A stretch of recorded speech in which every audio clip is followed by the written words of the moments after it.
սա լրիվ նորամուծություն էր եւ մենք չվախեցանք դրանից։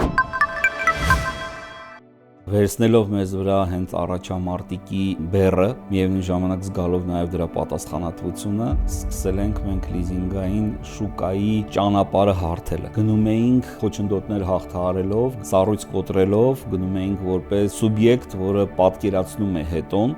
եւ նաեւ ճանապարհ է բացում իր հետևից եկողներին։ Երբ որ նոր էինք բացվում, մարդիկ ասում էին մեզ գումար է պետք հիմնական միջոց սարքավորում ձեռք բերելու համար։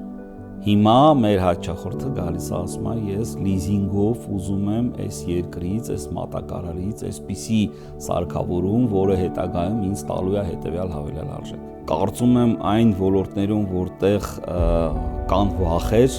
անպայման մեր ապագա եւ գործարարը եւ ապագա բիզնես մտահղացում ունեցողը ինքը պետք է հենց այդ ճանապարհով գնա, որովհետեւ այդ ճանապարհի ընթացքում քիչ են մրցակիցները, այդտեղ դու մենակ ես։ Պիտի անպայման անել գործողություններ, որոնք կլինեն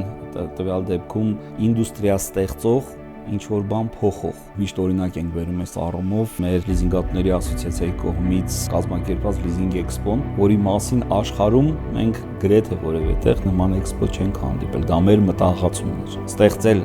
հանդիպման վայր, որտեղ լիզինգատուն, լիզինգառուն եւ մատակար ընկերությունը եւ մատակարի կողմից ներկայացրած հիմնական միջոցները կլինեն մեկ վայրում։ Այսինքն սա լրիվ նորամուծություն էր եւ մենք չվախեցանք դրանից։ Չվախեցանք, որ մեկ ֆինանսական պրոդուկտով կարելի է անել ցուցահանդես, որտեղ գործարարները կարողացան սկզբում գեներացնել իրենց մտքերը, հետո դրանից արդեն էական առարկայական օգուտ ստանալ։